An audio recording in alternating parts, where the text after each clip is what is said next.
गुरु भक्ति योग, जिसको सच्चे गुरु प्राप्त हुए हैं, ऐसे शिष्य के लिए कोई भी वस्तु अप्राप्य नहीं रहती। आप अपने इष्ट देवता को गुरु कृपा के द्वारा ही प्रत्यक्ष मिल सकते हैं। गुरु एक प्रकार के माध्यम है जिनके द्वारा ईश्वर की कृपा भक्त के प्रति बहती है। सच्चे गुरु की अपेक्षा अधिक प्रेम बरसाने वाला, अधिक हितकारी, अधिक कृपालु और अधिक प्रिय व्यक्ति इस विश्व में मिलना दुर्लभ है। शिष्य के लिए तो गुरु से उच्चतर देवता कोई नहीं है। सचमुच गुरु के सत्संग जितनी उन्नति कारक दूसरी एक भी वस्तु नहीं है। गुरु की आवश्यकता के संबंध में प्राचीन काल के तमाम साधु सन्यासियों का एक समान ही अभिप्राय था। गुरु के बिना साधक अपने लक्ष्य पर पहुंच सकता है, ऐसा कहने का अर्थ होता है कि प्रवासी बाढ़ में उफनती हुई तूफानी नदी को नौका के सहाय के बिना ही पार कर सकता है। सत्संग माने गुरु का सहवास। इस सत्संग के बिना मन ईश्वर की ओर नहीं मुड़ सकता। आत्मवेत्ता गुरु के साथ एक क्षण का सत्संग भी लाखों वर्षों के तप की अपेक्षा कहीं उच्चतर है। हे साधकों, मनमुखी साधना कभी नहीं करना। पूर्ण श्रद्धा और भक्ति भाव से गुरुमुखी साधना करो। जिसने गुरु किया है वह उपनिषदों में वर्णित ब्रह्म को जानता है। गुरु साधक जगत के प्रकाशक दीप है। जब जब भी शिष्य अज्ञानतावश भक्ति की डगर से फिसलता है, तब तब सद्गुरु उसे करुणावश संभालते हैं और पुनः भक्ति मार्ग पर प्रशस्त कर देते हैं। अपनी दया रूपी शिल्प से तराश कर वह उसमें से एक सुंदर व्यक्तित्व का निर्माण कर देते हैं। दादू दीनदयाल जी अपने शिष्यों के साथ राजस्थान के आमेर क्षेत्र में निवास कर रहे थे। उन शिष्यों में से एक थे भाई जग्गा। अत्यंत निष्ठावान और अनुशासन के पक्के। कंधों पर खेस ओढ़े, लंगोट पहने और हाथों में डंडा लिए ये फक्कड़ फकीर भिक्षा के लिए घुमा करते थे। एक दिन इन्हें अपनी लंगोट के लिए सूत की आवश्यकता आ पड़ी।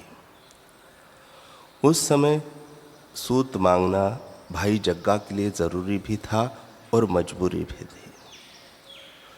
उन्होंने जोर से अलख जगाई, दे माई सूत ले माई पूत। सौदा विचित्र था और आवाज में कुछ कुछ अधीरता की खनक भी थी। इन शब्दों को सुनकर एक लड़की हाथों में सूत लिए दौड़ी आई। उसने वह सूत जग्गा जी के हाथों में रख दिया। फिर तत्क्षण बोली, यह लीजिए बाबा जी सूत, अब दीजिए पूत। भाई जग्गा उस बालिका को देखकर मुस्कुराए और फिर हो माई तेरे पूत ऐसा बोलकर वापस आश्रम के लिए बढ़ गए। आश्रम पहुंचकर हर बार की भांति जग्गा सबसे पहले जाकर अपने गुरुदेव के चरणों में नतमस्तक हुए। पर आज दादू दयाल जी पता नहीं क्यों कुछ खोए खोए से थे। मानो जैसे भावी के पन्नों को पलट रहे थे। जब जग्गा ने उन्हें प्रणाम किया तो वे भी शून्य में ही कहीं देखते रहे। गुरुदेव के एकांत में खलल न पड़े, यह सोचकर भाई जग्गा कक्ष के बाहर जाने लगे। तभी पीछे से दादू दयाल जी की आवाज आई, जग्गा, आज भिक्षा में क्या लाया है तू?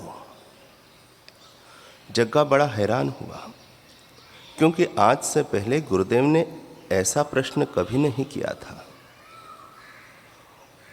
उनके शिष्यों ने उन्हें इस सब से सदा निर्लेप हो पाया था, लेकिन आज अचानक से उनका यह पूछना भी कि भिक्षा में क्या लाया है, यह सुनकर जग्गा के अंदर हल्का सा खटका हुआ। लेकिन फिर जग्गा एक एक कर सारे दिन का पूरा ब्यौरा देने लगा। आखिर में जैसे ही सूत के बारे में बताया तो दादू दयाल जी एकदम से बोले,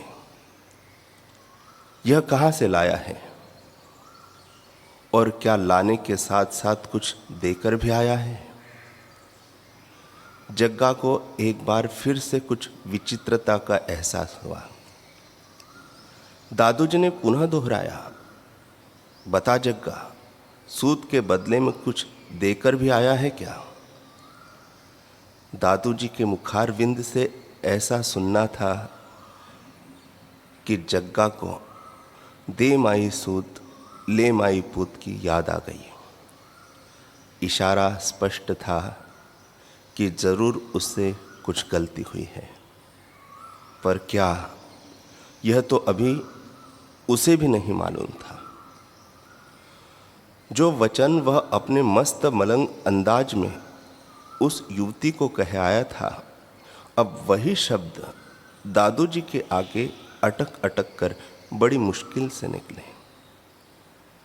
जग्गा ने जैसे ही अपनी बात पूरी की, दादू जी बहुत गंभीर हो गए। बोले, बड़ा महंगा सौदा कर आया है रे तू जग्गा। अब तक जग्गा पहेलियों के जाल से उलझ चुका था। गुरु के मुख से यह शब्द सुनकर तो वह सहम ही गया। जग्गा कहता है, महंगा सौदा? आप ऐसा क्यों कह रहे हैं गुरुदेव? दादू जी लंबी गहरी सांस भरते हुए बोले, जिसे तू ले माई पूत कह आया है, उसके भाग्य में संतान है ही नहीं, इसलिए अब तुझे ही उसकी संतान बनकर जन्म लेना पड़ेगा।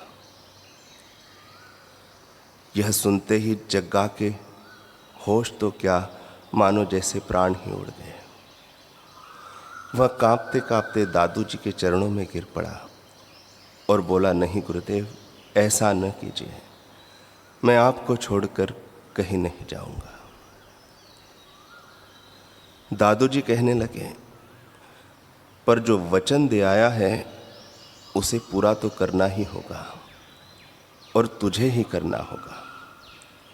अब कुछ नहीं हो सकता।